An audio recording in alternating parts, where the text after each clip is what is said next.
Hello, everyone. My name is Chris Nays. I am the host of Ritual Disc Flip. And if this is your first time, this is not going to be a normal episode. Maybe go back in the back catalog, check out our album reviews and live show reviews. There are plenty at this point. I am a music lover from St. Louis, Missouri, and I have grown up loving rock and roll and all the people that it brings to me in my life. This episode is going to be a flashback episode to my old podcast, which was titled On the Road with Thorhammer. And the stuff that I'm going to play for you today comes from episode 44 of that podcast, which was the first appearance on the show, and not the last, by my friend Brian Kennedy, who unfortunately passed back in June, which I've already discussed on the show as well. Please go back and listen to old episodes to get more information on that. But I just listened back to this audio you're about to hear from an occasion where I had not hung out with him in many, many months. And it was our first time getting back together, and I sort of had a plan thing in my head for this, but then I just ended up letting it go kind of wherever it wanted to go. So, large bulk of this episode is going to be Brian and I's collective recollection of our trip to New York City to see Dream Theater in 2006. This recording, I should mention, is from 2016, I think. Maybe 2017. Let's just say I'm not really sure. It's certainly from the first year of my first podcast, so I should remember. Maybe it's 16, maybe it's 15. I guess it doesn't really matter. Also, in this episode, we touch on Rush, Slipknot, Liquid Tension, Dweezil Zappa, childhood stories, and stories of shows that we have played and been at.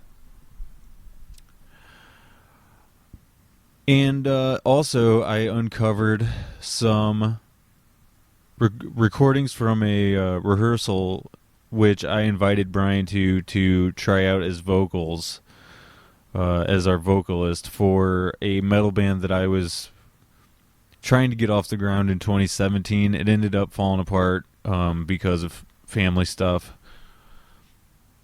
Just kind of, life stuff got in the way at that point. But I'm going to be...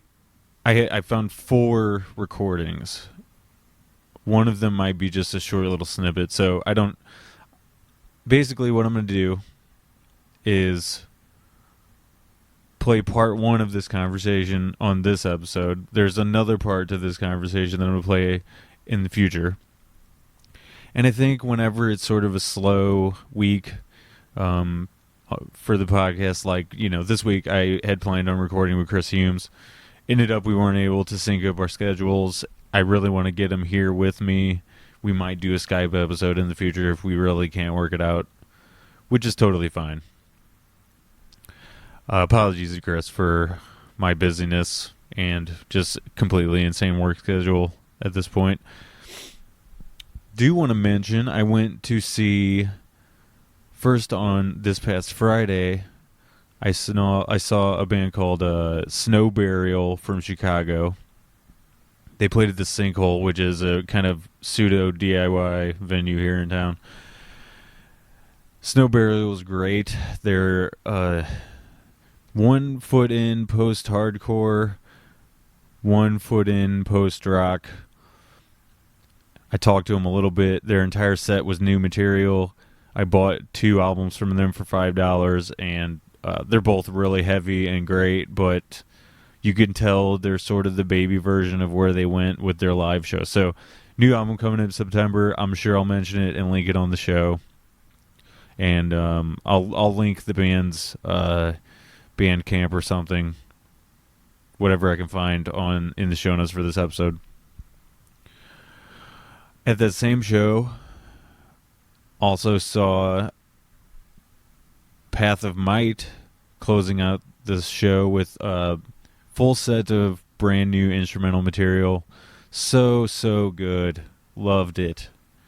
If you haven't checked out Path of Might, highly recommend you do. I think Jimmy and I shared them on my last podcast on a best of 2018 music episode. If you heard that, thank you. It was a while ago. 8 months ago. Okay. And then also the new Slipknot album, We Are Not Your Kind. This is a really divisive band, but, you know, we mentioned them in this episode that you're about to hear, this first part of this conversation with Brian. We grew up loving this band. They were kind of really coming to prominence right when I got very, very passionate about music, and it was sort of in the middle of this new metal thing that, again, is super divisive. True metal guys are absolute haters of it. You know, I take every album for what it is. I don't go in with any presumed notions of what this new evolution of any band is going to be. With that in mind, I flipped on this record as soon as I could download it on Friday, and I love it. I think it's great. There's one or two songs that I think are filler, but besides that, out of 14 tracks, and I think 2 of those are like interlude things, so one song out of 12, I think that's a one, or maybe 2 out of 12. That's a pretty good batting average, dude.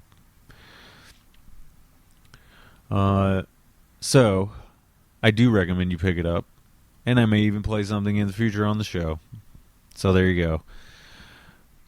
Oh, forgot to mention, I also went to Floor Fest right down the street from my head of the Elks Lodge on Heege Road, put on by Tyler Cash, among other individuals who helped him get the show off the ground. Apparently he had some trouble making it happen. Volunteers dropped or something like that, but it happened. I went there, I had a beer, I milled around a little bit, then I went to band practice, came back, visited with Josh and Julian, 2 very cool friends of mine that we just talked for about half an hour, and then I went and recorded another podcast with my friend Jordan, which you can hear at if you look up Watchers on the Couch, Quentin Tarantino's retrospective, sort of a preview podcast before Jordan and I go see Once Upon a Time in Hollywood together, which I have already seen, and I loved it. I think you should go see that movie. Okay, so without further ado, here is part 1 of this conversation with Brian, in which we talk about all things rock and roll. It was really a joy to listen back to this, and it's a lot of things that I think about all the time. A lot of subjects that I remember us having a lot of very, very good conversation about, and I hope you enjoy it, and also enjoy the room mic recorded snippets of songs by a band that never got off the ground and was never named. Should mention the other band members were Steve Quaid and Brad Zirkelbach. And I don't know what those guys are up to really. I know that Steve just messaged me yesterday as I was like thinking about putting this together, which is just one example of synchronistic things that have been happening with this Brian stuff. It's crazy. Stuff happens all the time with it. So,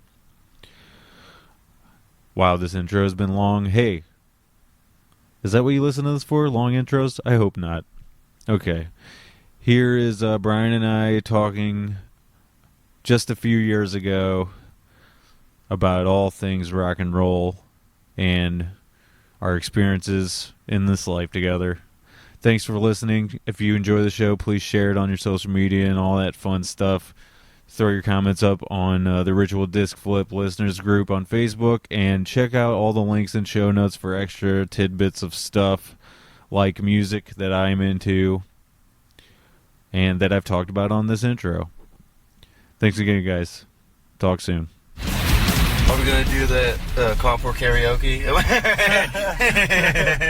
I think it's probably best that we don't. Because we'll try to sing like Rush or something. And I don't know about you, but I don't have the range.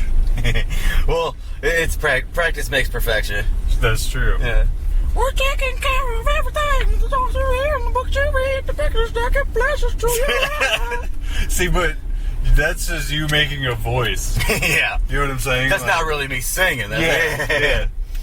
He doesn't even sing that high anymore. No, he doesn't sing that high. Yeah. But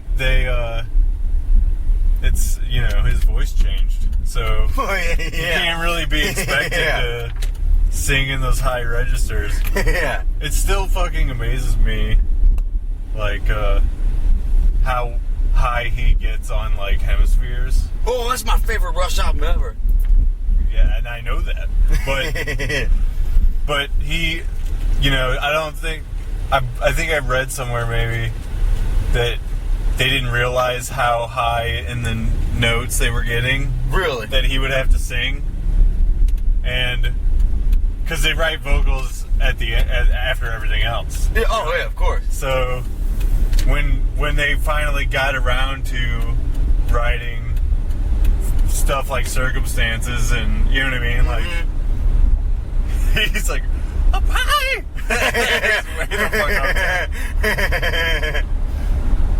I don't even know what notes those are, but I'm a drummer, so I can't be expected to. Yeah.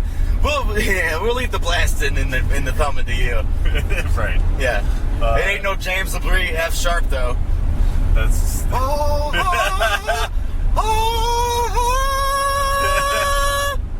That might be the greatest note in the history of recorded sound. That James LaBrie F sharp. I'd go to New York again for that. He really nailed that one. A lot of people talk trash on the LaBrie, but he's got, maybe he's a little bit more of an acquired taste, but well, that New York show in particular, he was fucking on it. Oh God! Like, what is this kid doing? We're Someone's driving, playing in traffic. We're driving right now. There's a kid. He just looked over his shoulder. Good thing he did. Well, if you got a death warrant, someone's got a death wish. We should definitely get into the New York City stuff. If you want to talk about that. Of Dream Theater? Of the NYC trip? Of our trip. Oh God! Well, first it was a late night and it was storming, and it was like we were partying at where Tony and Chris used to live at the old Francis house. Right. And it was like, we gotta go. Yeah, we had made plans for people to ride with us up to. Do you want to go inside or do you want to? I'm not hungry or anything. No, so okay. you just I'm just gonna grab something. Yeah, you want to grab something? That's We're cool. making this is podcast first drive-through. Yeah, nobody better start stealing our ideas either. You can take a pause for the cause. Yeah, slow choice. 667 was the total. Almost. Almost a super metal price for this White Castle deliciousness. Yeah, 1 penny off from metal. Yeah, so Now it's Christian White Castle. I think that's 777. It is. Is it? But also 888 in Greek was a G, like gematria and stuff like that. Well, the podcast listeners are learning some shit today. You guys want to learn about Kabbalah? So Greek, Hebrew, Kabbalah. So we had arranged for Nate and somebody else to take my car home with them after we got dropped off at a Greyhound bus station. Yeah. And then we ended up having to wait at the bus station for like a couple of hours. Oh my god! I just remember it was like it was like 3 in the morning. We're standing on the corner, all tired from New York, and then there was the tornado on the way back that almost got you from the gas. It almost swept you away from the gas station. Holy fuck! Yeah, well, we just skipped through a whole lot of shit there, but I don't remember a lot of the trip up because. I just remember it, like, nerves of, like, this is taking a long fucking time. You brought a couple of books. This is before we had smartphones, so we couldn't just sit there and yeah, this was before technology. I had my CD player, Walkman CD player. Yeah. And we had, like, 5 CDs that we just kept playing them over we and over. We had Bob Marley's Exodus album. Octavarium. And Dream Theater doing Dark Side of the Moon with the bonus disc of a saucer full of Floyd. Well, we bought that at the show and listened to that on the way back. Really? Yeah. Yeah, I bought because that was the first place that was available. Really? Yeah, was that. I remember those dudes from like Greece or Turkey or something crying. They were so happy. They were like crying those tears of joy. There was like hardly anybody from New York actually at the show. Yeah. It was like it was truly a melting pot. Then there was that Dream Theater groupie. Yeah. The one she was like, I'm the only girl here. The Dream Theater fans are kind of nerdy. I think that's well known, well documented. Valedictorian music. For sure. There's that meme that's like Dream Theater mosh pit and it's just a bunch of kids in a classroom like. Oh really? Look like their head is like. Lean down into their work like studiously, you know. That's hilarious. I haven't seen that yet, but that's hilarious. But yeah, so we got there at 3:00 in the morning, like he mentioned, and we walked around Times Square though for like 13 hours straight. Yeah, well Oh wait, no, we went around like the whole. We went to Times Square. Yeah, we went to Times Square first, and then walked like all the way downtown towards Statue of Liberty. Yeah, and then we went to Ellis Island. It was cold on that dang boat. There. Renegade was there. Gotta pause it again. Sorry. I know I'm being a jerk. So, my food is just sitting here on the other side of this glass. There's a survey on your receipt. If you give us 5 stars, you can get 3 free sliders. Alright. You said them. Yeah. Thank you very much. Have a good night. You too. So did she say if you give them 5 stars, you just get free sliders? Yeah. So who would give them 4 stars? Apparently, like they have this racket going now where they're bribing people into giving them perfect ratings. Yeah. Now, I would give them, if I could give half a star, I would give them 4.5 because they made me wait an extra 2 minutes to get my food while I was just sitting there. Like, there's no reason for her to make me wait. And you didn't even ask for ketchup. Yeah, I didn't ask for fucking a goddamn thing extra. Excuse me while I besmirch the Lord's name. He'll forgive you. That's what he does. Exactly. He's known for that. Yeah, God's known for his forgiveness. Satan's the one that does it. Yeah, so where were we before I grabbed my food from that lady? We were talking about we don't remember much of the ride up to NYC. But we were walking down towards Statue of Liberty. So Statue of Liberty. No, first thing we did is Times Square.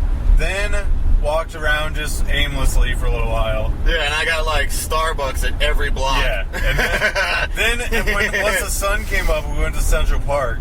Oh, that's when we saw every type of dog that was in existence. Exactly. The only place apparently to take your dogs in New York is Central Park, right? Like, well, yeah. Well, I mean, everywhere else is street. urban. Yeah. Oh, we went to Ground Zero too. Yeah. That was a somber moment. I fell in love with that French chick for 5 minutes. That was memorable. That was before. This was 2006, I think. So this was like before they had built anything there. It was just a big hole in the ground still. Yeah, it was literally just a 16-acre hole, rubble. Yeah, and there was still like construction equipment and shit in there. People playing violins and like crying and stuff. Yeah, it was pretty. Pretty somber. We stood there for like 10 or 15 minutes, and we're like, all right, I think we're done here. Then we ended up in like Chinatown or something. Well, yeah, we had to walk through all the fucking boroughs, all the crazy neighborhoods to get uptown after Statue of Liberty. But there was a couple parts where we had to like watch each other's back, man, and make sure no like. Actually, we recorded last weekend. We recorded the 50th episode, which will be the week after this one. All right. And I mentioned how I got ripped off by that guy. Oh, you swore to we vowed never to bring that up. That was when I felt like a complete idiot about it and would rather nobody ever know about it. But now it's been like 10 years, so we vowed to keep that a secret. We both vowed to take that to the grave. I'm over it now. You know what I'm saying? Like, with age comes wisdom. You know what I'm saying? Of course. And you realize, like, yeah, I was the dumbass that let that happen. Yes, just think of the killing that guy makes all the time, though. Oh, for sure. That guy, whoever that dude is, and I'm just gonna name him Rufus. That Rufus fucking still does that. Rufus the Hustler? Rufus definitely still fucking does that. I bet he's doing it right now. That's what I'm saying. Well, it might be dark. It might be dark by now, so he's not hanging around the tourist spot. Even better, the people can't see the cards. Yeah, he's a hustler. I don't even know if it was cards or what it was. It was some kind of game. Some kind of street game. It was like 3-card Monty. Yeah. That's what I thought that was the name of it when I mentioned it last week. But anyway, yeah. Got ripped off. Luckily, I made sure it wasn't all my money, though. Like, I bet half of the money I brought or something like that, which is fucking stupid. But it took a big chunk out of our cigarette budget, though. It totally did. I had, like, just enough money to get back on the trip with, you know? Because, of course, I had to buy, like, 5 things from the merch table, too. Oh, man, that was a once-in-a-lifetime show. Which was the Pink Floyd tribute album that Dream Theater did, and which is killer, and the T-shirt, the 20th anniversary show exclusive T-shirt that I got. Yes, which I had Portnoy sign at a later date. Oh man, yeah, was he like you were there? Yeah. I actually met him in Kansas City, and I was with Clint and Matt Green, and Clint like DT.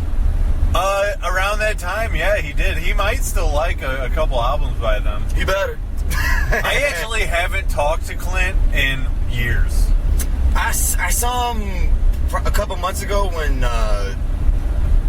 Chris Willie's last group, I can't remember what they were called, was playing at Pegs. Oh, yeah? And I saw Clint up there, but I think he lives in, like, Chicago now or something. Yeah, he did, at least for a little while. I don't know if they moved back or not. But anyway, yeah, I haven't seen him in years. But love the guy. In order to get the maximum amount of things signed for myself, I handed my 2 friends stuff to have them get stuff signed too. You know what I'm saying? I heard he's short, like 5. Oh yeah, Portnoy's totally short. I heard he's like Joey Jordison small or something. Yeah. Oh, he definitely is. Did you hear about Joey Jordison? This guy doesn't want to merge. How he had like that disease or something that's like MS, and he couldn't play. He had to learn how to play drums again. Yeah, he started again. He started a death metal band now. He's not doing the Scar the Martyr anymore? I don't think so. He might be, but he definitely started another band with some other dudes. I think he's doing the musician thing now, where like Portnoy is, where they're not making enough money off the one band, so they have to fucking spread their shit around. You know what I mean? Like, play in as many bands as possible, pretty much, and release as much music as possible. Slipknot's a cash cow these days, really. Oh, absolutely. But I don't know about the old material. You know what I'm saying? Like, I'm sure those first few records make a lot of money, but like, they toured still. So I think they Most of the money they make is off of touring, which is like every other band. You know, I heard. It's like us too. You know, like we only ever make money when we hit the road. Yeah, that's like the way it is these days. Is like putting in that work. Right. That's all you can do. Because people want to listen to stuff for free. Right. And kind of the old days, it was classic. Yeah, they do. Whereas like judge an album by the sorry, listeners. Technical difficulties. I might edit that out. It's still going, so now experiencing technical difficulties. Yeah, we'll try it. I'll try not to elbow it if that's what I did. I don't even know how that knocked off. Yeah, keep it in there. It makes it more organic. Yeah, for sure. The best art happens by mistake. Well, I still haven't quite figured out how to dampen the spikes in the audio. And I need to just look up a YouTube video on how to do that. But anyway, that's getting to those guys. Yeah, those people. They're like, I got a new mic. Yeah. Everyone in my comments was telling me to get a new mic, so I got one. So you'll stop complaining. But yeah, so eventually we get to the Dream Theater show, and like we said, we stood out front, and there was all the nerdy Dream Theater fans. And to some extent, we are too, but, you know, not... Well, we did ride a Greyhound bus up to New York City. I mean... Sure, but that's pretty dedicated. Yeah, dedication is one thing, but, like, I think... that's true, we weren't wearing pocket protectors. Yeah. You know, our glasses aren't taped together in the middle, and... I think that it was the experience that we were searching for. You know what I'm saying? Like the whole package, the adventure of going up there, and just to top it off with the DT. At that time, I was truly as broke as possible, and I just happened to scrape together all the money I could. You know? Yeah, I was gonna move to Chicago, and then you were like, GT's, we're gonna go in NYC for 20th anniversary, and I was like, fuck moving for now. Yeah. So I ain't gonna miss that. I can move anytime I want. Yeah. So we walk in, or actually we're getting ready to walk in, and they hype up people by bringing out the fucking cameras. Oh yeah, the DVD cameras. So that's the first shot we get in for the DVD, and then we walk inside and. Then they got you a close-up. Well, yeah, you had to use the bathroom really bad by that point. Yeah, because I drank like 30 cups of Starbucks. Right. So, as soon as we get in, you bolt to the bathroom. But I bolt to the very end of the merch table, and on the far end of the merch table, there is the stairs to go up to the next mezzanine level or whatever. Yeah. And that's where the camera guy stood, so I was in a direct line of sight for the second shot that I got in, that you weren't in. The money shot. The money shot. I still get teary-eyed when I see that. When I see us on there. Dude, it's pretty fucking amazing. Like, I'm like if anybody's there, like, our band's coming out with a DVD, it's like, well, I'm on a Dream Theater DVD. Yeah, I don't even need to try to get on another DVD ever again. So, we get into the show finally. Our seats are way the fuck up top, but it does not even matter. Because they played Metropolis. Yeah, they played Metropolis. They played a hefty amount of songs spanning their entire career, and you can go check out the Dream Theater score. They played like the entire 6 Degrees of Inner Turbulence, the 40-minute one. Yep. That was brutal. It was pretty fucking amazing, and the surprise of a symphony that they. Which you called on the way up there. Yeah, well, there was a lot of speculation, and we knew they were going to do something special, you know, and they totally did. Iron Mike pointing away. And then after the fact, we had to basically power walk or run. We ran. We met up with my old buddy Fred. Yeah, and they got us. We went to that French fry place and got us two tall boys. We had to get back to the train station on time, or the bus station, so that I could grab my stuff. That's right. We had We had that little locker. Yeah. Well, they said we're closing at midnight. If you're not back here, you're not going to be able to get your stuff. So make sure you're back here. We're like, fuck. Okay, make that a plan. Because we had our Buddhism books and our fucking CDs and stuff. We're not going to carry that around all day. it's not like we brought a backpack or anything, you know. Yeah. So And that was before GPS and stuff like that. We were like, we had no idea. We had fucking MapQuest printed out pieces of paper to guide us around. so you kids listening, thank God you got GPS and don't walk around New York City. I guarantee we could have seen so much more shit too, like landmark stuff, like fucking Seinfeld stuff and whatever. We'll have to do a second trip just for a second. I would love to go back. It would be amazing to go back, and it would not cost that much money. We just do the same thing. Old Greyhound. Maybe not Greyhound, but you know what I'm saying? Like, fuck, that was rough. I had to admit, the Greyhound's kind of rough. The trip, only because it was the day trip each way. You know what I'm saying? Like, Yeah. Both trips were 23-hour trips, and that had a lot to do with the fucking 15 stops or whatever. And then we met those in like Philadelphia. Damn it happened again. We met those dudes in Philly who loved the Smashing Pumpkins. Yeah. We're like, yeah, they're all right. There was dudes on the bus too that wanted to listen to everything that we had. You know what I'm saying? Like, oh, that's right. There was that one guy that wanted to like CD swap all the time. they didn't have their. I guess they didn't have their own CDs or their own CD player. So, Well, you got cross country trip. Sometimes you got to prepare for it. and then you mentioned earlier the tornado. Yeah, and the bus driver's like, I'm gonna keep going. The fucking He's like, tornado on the ground. We're just gonna go. And I was actually asleep when he made that announcement, so I wake up and you tell me like, "Hey man, we're in the middle of a fucking storm." Yeah. And he said he's going. Yeah. I was like, what? Pitch black outside, like 3 in the morning. Yeah. He's like, tornado on the ground. I don't care.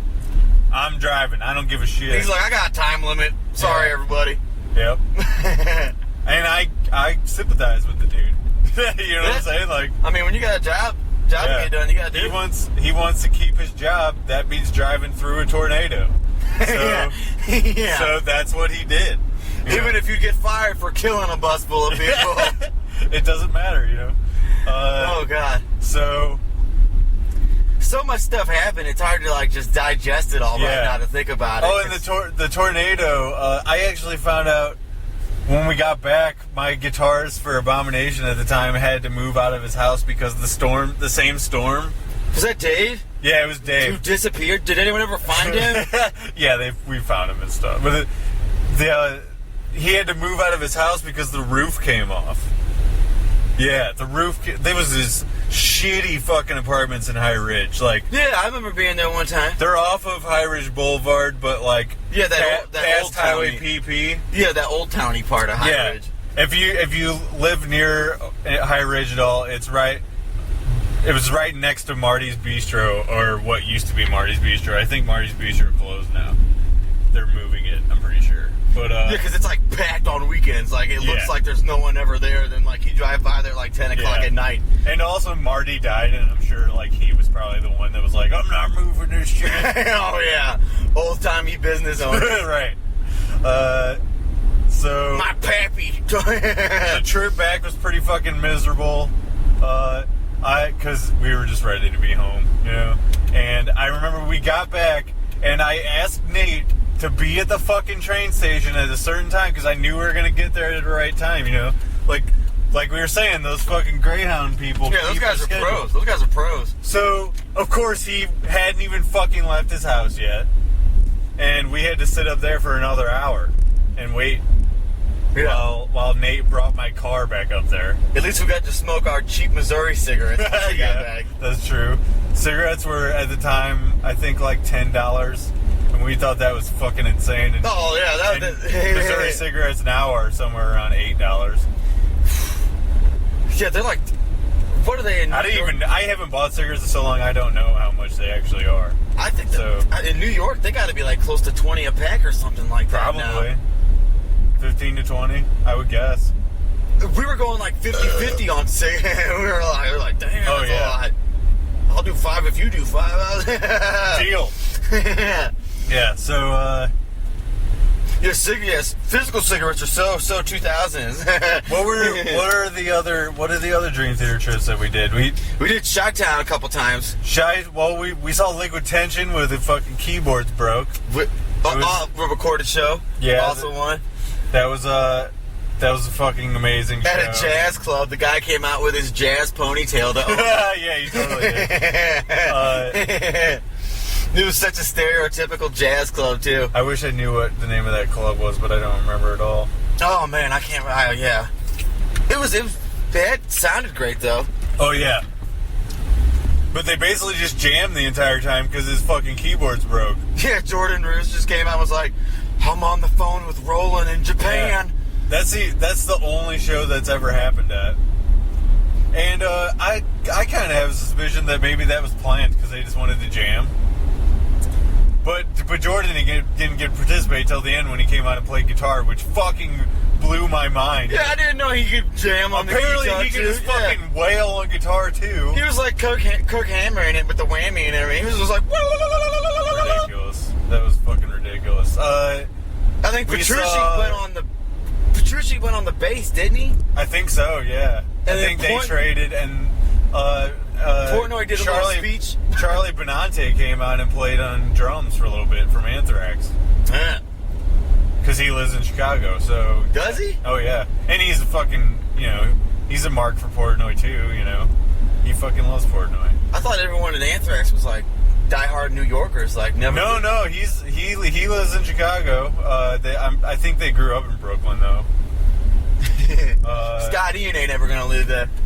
I mean, well, Scott Ian actually lives in L.A. now because that's where all the music shit happens. You know what I mean? But yeah, obviously, New Yorkers for life, I guess. We also saw Dream Theater with Frank Zappa tribute, which was Dweezil plays Zappa. Did you know Dweezil's not allowed to do that anymore? He actually is doing it regardless. Really? Despite the legal obligations? The tour he's on now, which is coming to St. Louis, is called Dweezil Zappa Plays Whatever the Fuck He Wants tour. Oh, hell yeah. Isn't that awesome? So he's just going to keep playing that fucking Zappa music regardless. Frank would want him to do that, exactly. Seriously. If he's good enough to nail it. If he would play it not right, Frank would be pissed. Oh, of course. I'm going to run in and grab some beer. The Burrs. Hey, the Burrs. Yeah, so Dweezil Zapp was the man. I think that should be pretty obvious by this point. Who had to legally change his name to Dweezil because the hospital wouldn't let him. They're like, you're not naming your baby Dweezil. And Frank was like, yeah, I am. So they gave him right off the top of the head. They gave him it's 6 names or something like that. They gave him that. Yeah, it's in the real Frank Zappa book. What people should do that are listening to this is should go listen to Dweezil on a recent Mark Maron podcast from a couple weeks ago. Dweezil went over the entire thing of what's going on right now between the family. Basically, it's between him and Ahmed. Yeah, because Ahmed hasn't done anything in years. Right. So, he's living off of his fucking dad's name, basically. You know what I'm saying? Do you live in here? Well, yeah, I live in here. Tyler from Tear Out the Heart lives in here. Oh, yeah, I didn't know that. Yeah, dude, he lives right over there. I'm gonna holler at him. Well, they just had that. They just had that show right down the street here a couple weeks ago, or a few weeks ago. I saw him at the Firebird last month. Something on the Floor Fest or something like that was on Higi right down the street. Oh yeah, they did like that. It was like Afton Floor Fest or something like that. I think it was right, fucking 2 minutes away. But yeah, people should listen to that Mark Maron thing because he pours his heart out about his dad, and it's fucking heartbreaking because you can hear how sad he is about. Oh, dude, I was sad when Frank died. It's really about. He's really feuding with his mom. Well, she died too. After she's dead. You know what I'm saying? She hid shit from them and the family. You serious? All kinds of stuff. Well, he had 4 underground vaults of material and stuff. Yeah, well, I mean, hid, personal family stuff. Yeah. And, business details. Oh, yeah. I'm sure, like as much estate as stuff. possible as she could get away with. I would imagine. Thank you for grabbing that. I'm gonna... Oh, you're welcome, sir. Well, I wanted to kind of talk about, since our friendship is super rooted in like rock and roll. We've known each other for like 20 years now. Our bonding has always been about like rock and roll and metal and stuff. We like were that. like the original metalheads at school. We were like the only kids that actually were into on that our stuff. bus, Especially on the bus. yeah. We were like switch our like, what you got in your CD player today? Right. You were like, I got Hate Breeds Perseverance. I'm like, dude, let me check that out. Dude, Yeah, that's fuck heavy as fuck. Yeah, we definitely bonded over in our earliest days of our friendship over that stuff. But really, you and I met because of Tyler. Tyler's birthday party. Yeah. That's when we first met. Right, because you guys would like, our house was sort of like the destination for a lot of get-togethers. Alamorada was like a party town. Like after kids got off school. Yeah, totally. It was like Alamorada. Yeah. It was centralized. It was like a lot of different people lived on that street. Sometimes I'd get off the bus at Alamorada. Right. I would just get off there and my parents would pick me Hang up out later. with Dan Hagedorn. Yeah. Or hang out with Tyler. You know? But And then Josh would come a lot. oh yeah, for sure. Josh is there too. Which is interesting what Josh is. Back when he was in Tupac. Yeah. Like, the evolution of Josh has been always interesting. He's always an evolving character, though. I For must sure. admit. Now he's in his left politics phase. The left? I thought he was on the right. He's Republican. Fuck, he would hate that I said that. Oh, he would get super pissed if you said he was on the left. The only reason I said he's on the left is because I'm not a political person at all, and it just came out. Josh, I didn't mean it, okay? Yeah. Calm down. This is the only podcast he's ever going to check out, and We that's the know one. who Yeah. you like. It's fine. Yeah. So, and no offense to either side, I'm outside of that entire game. You're a libertarian. I just don't. It's become so entrenched now that I find it a lot easier to just view it from the outside objectively. Well, it's your life's on the line these Yeah. days. Like people will. You take a side and you're You are getting fights. right.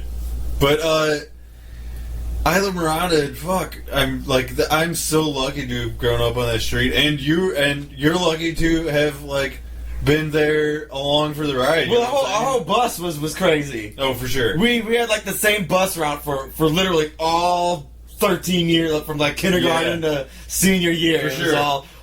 Well, and then in the high school years and the middle school years, you just add an extra half an hour, Yeah. 45 minutes onto the bus ride, which is fucking insane. It was like we lived so far away from the school we went to. Unbelievable. We had to get up so early That's for what I'm that saying. stuff. I hated that. That trained me for later in life. Yeah, they know were what I'm getting saying, us for real ready jobs. for the workforce. Yeah, they really groomed us. Yeah.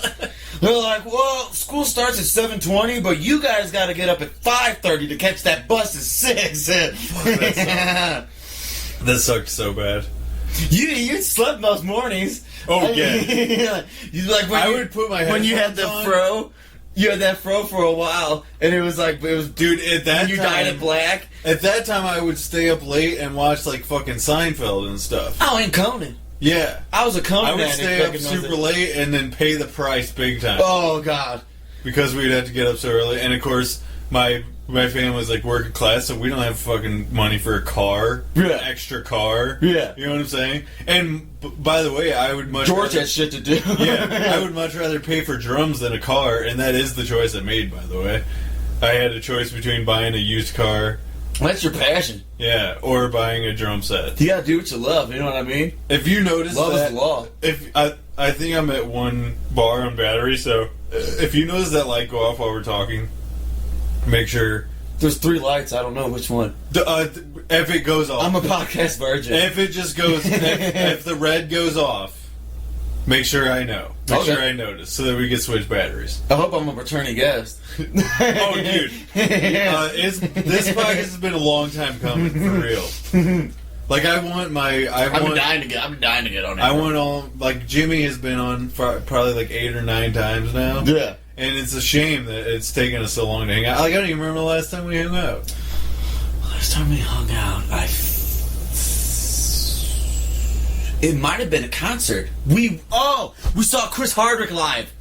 Comedy stand-up. Fuck, dude, we Chris went to Hardwick was like a year ago. We went to a stand-up comedy gig. I think it was last time we That was actually on hung out. Valentine's Day. Yeah, That was on Valentine's Day. yeah. Or maybe like April of that year. I'm usually people's go-to when their Valentine's Day plans fall through. I bought it. Maybe I bought it for my ex for Valentine's Day, and she bailed. You were going through that rocky period with that one girl. Uh huh. And I was like, you guys aren't fighting or anything, are you? I was like, yeah, it was either right before that or soon after that we broke up officially, and then she ended up paying the rest of the rent for the rest of the year. Hey, so that was pretty sweet. I think who would complain about that? I mean, I couldn't have made it any other way. You know what I'm saying? Yeah. Like, I wouldn't have been able to afford that place. It was a good 200 more than this place is. So, but this place is cool though for the coziness. Yeah, this is actually the first time I've sat down with somebody and podcasted in my place. Where do you normally do it at? Like the ones with Jimmy were at Jimmy's place. Oh, okay. A lot of times. Is he still with Kenny? Do him and Kenny still live together? No. Jimmy has his own place in Cape Town, right by you. Oh, word. Yeah, he's literally like 2 minutes from you. So, but anyway, yeah, a lot of times I podcast in a Jeep. On the road. Exactly. On the road. Or like, I'll go out there and do a solo episode while she's in there sleeping in the morning or something. You know what I mean? Like, Yeah, Chris ain't talking. Just so she knows, Chris is not talking to himself. I get up super early in the morning sometimes, and I'll just take care of it then once in a while. You know Whisper what cast. I mean? But yeah, so back to the early fucking days. So you were actually there when I started playing drums. Mm-hmm. Like, you were probably there within a week of me buying the fucking drum kit and checking it out. Because I played guitar at a early age. Yeah. But yeah, we never did anything when we were young. We could have had like the most progressive 7-year-old band. We're like, for sure. I I had to like reach out online in the earliest days of like the internet and shit. Mm-hmm. Back STL Punk. Yeah, that was the original networking. I actually hooked up with Ian and Josh through AOL Messenger. Really? Yeah, I did a search of profiles for people in Fenton area that play music, and Josh's profile turned up, and then he was already jamming with Rusnick at the time. So like everything came together that way. Johnny Resnick from the Goo Goo Dolls.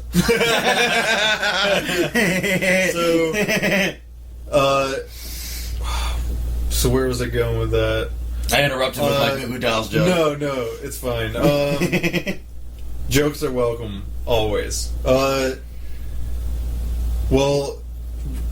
one of the earliest times that we hung out, I remember, was going to, really, when I got super into heavy metal was... You had a Van Halen sticker on your bunk bed when you and Tyler shared a room.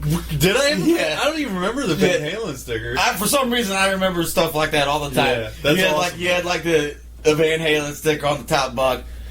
I certainly remember listening to Van Halen when I was a kid. Like, George and my dad were my main influences for heavy metal. Well, your dad liked Metallica and stuff, didn't he? Yeah, and see, that's where I was going with that. Like, my dad turned me on to that, and pretty seamlessly moved into middle school days and high school days of like, I was actually the oldest, so a lot of my music influence came from not most people, like a lot of families, I think get their influence from like their older brother or their older sister, and they pass music down to them. Yeah. Because they're sort of similar in age, so they're like, you would probably like this because we're almost the same age. Yeah. It's sort of like that kind of deal. Yeah. But my deal was like, my parents were listening to it. I happened to be around. Yeah. And I was, or in the car with them or whatever. Yeah. And I think you had a lot of that with your dad too. Well, I got a lot of the Like Brush. the prog rock side of stuff from my father, but like when it came to like discovering metal, Heavier stuff. it was usually from like your sister. Oh, right? my sister's boyfriends. Like like when I discovered Tool in like 5th grade, I was like, "The fuck is this?" You know, Yeah, I was like, he's got White Zombie, Alice in Chains, you know, Yeah. and I just like they had me, like, Whatever was on the point was my reference for like newer alternative. oh man, the that point kind of stuff like when Tool, Howard Stern was on it, I used to Yeah. listen to him every morning. like Tool and Alice in Chains. I love Alice. Like I love those classic Alice in and Chains. Pearl Jam. Like all those bands were relegated to the point. They were Do you like not. Nirvana? I love Nirvana. Yeah, back in the day I liked them more, and I think like I still do a little bit. The heaviness of the mix and the drums and the guitar. You talking about like In Utero, like the I'm rawness of talking In Utero. about In Utero and Nevermind. Well, Nevermind's really polished. Well, but it's clean and loud. Oh, very it's mixed loud. Well, Butch Vig is a mastermind. Yeah, but he mixed that shit loud as fuck. Yeah. And the drums, like I heard the opening to whatever that what's that fucking song where it's like and it's the snare's just like yeah. I don't care. I don't care. Yeah. I don't care. I don't care. That's on Nevermind, right? Yeah. Yeah. That might be Breed. Yeah, I think that's Breed. I think it's Breed. So I heard Breed for the first time. I remember in On the Point or something like that, or maybe when I bought the record eventually. And everyone! I was It like came in the mail like Frag This Comes is Alive. fucking heavy, and I don't like a lot of People actually consider Nevermind an actual metal record sometimes. Like on like even back then. I think Yeah. a little bit they did. You know but, what I like, mean? Bleach is more of a metal record. For sure, it's rawer. It's so raw. Mm. I wish Kurt was still alive. But I don't think a lot of they don't get a lot of respect from the heavy metal community because they took down an entire swath of heavy metal. You know what I'm saying? Yeah, because like with the grunge label, like Yeah. Alice in Chains is pretty metal, like in a dude, technical even sense. fucking Anthrax took a nosedive when fucking. Well, they did Bring the Noise. Well, yeah, but Bring the Noise. that was seen as fucking revolutionary. Oh, it but was. but soon afterwards, it was seen as passe because of grunge. You know what I'm Yeah. saying? Like everything was swapped. Like Well, I said, grunge made everything like nihilistic. It was like I don't care about nothing. and you care don't about need to be skilled, and you don't need to play solos well, and you don't need. yeah, like solos became taboo. Yeah. Well, Except and now the it's solo- changed. and the Except s- Jerry Cantrell. Yeah, and the solos became more feel than Technicalities. technicality, and to some degree, both are respectable. You know what I'm saying? Well, Like, sometimes some technical players just bore the shit out of me Yeah. because they have no feeling. Right. Like Petrucci plays fast as hell, but he feels every single note he's yeah. playing. And of But course, some albums are better than others for that. Yeah. But for the most part, he is an emotive player. Yeah. You know what I'm saying? that's what I like, though. Yep. I don't really listen to music to read a book. Yeah, right. Stephen King does Stephen King live. He actually tours with a band, or used to for a little bit. Yeah, that'd be sweet. Creep show. The Rock Bottom Remainders. Was the name.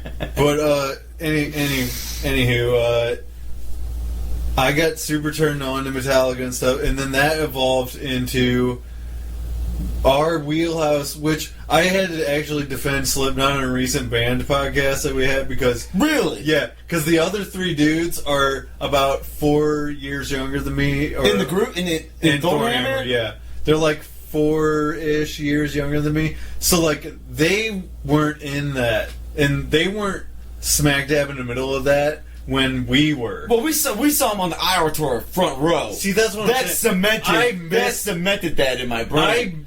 I became a fan just after they played, like, at Pops and and not the pageant. It was Pops and the railing almost got torn down. Did they play the pageant one of those early? Oh no! Was it Mississippi Nights? They played Ozfest '99. Yeah. Then they came back and did Pops, and the railing on the second floor almost got ripped off, and then they blew up. Yeah. To where they started playing like arenas and shit. But there wasn't any other tours that I don't think they ever did pageant or anything like that. I think Pops was the Coal Chamber tour, probably, right? Probably. Yeah. Where they opened for Coal Chamber and fucking blew him off the stage every night. Yeah, so I actually had to defend him. Coal Chamber. But my position, and I'll just say it again for you, since I don't know if you listened to that band one yet or not.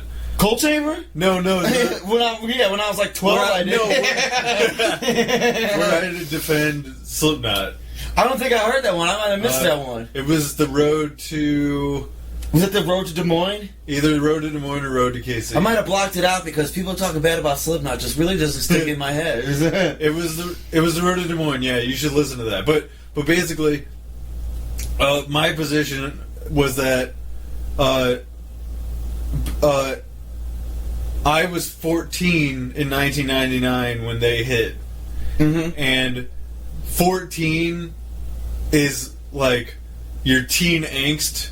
Oh yeah, it's like your hormones and shit just start kicking in, and you're angry about shit. Is there a better time for heavy metal to enter your life? The lyrics to Surfacing sum up being 14. That's what I'm saying.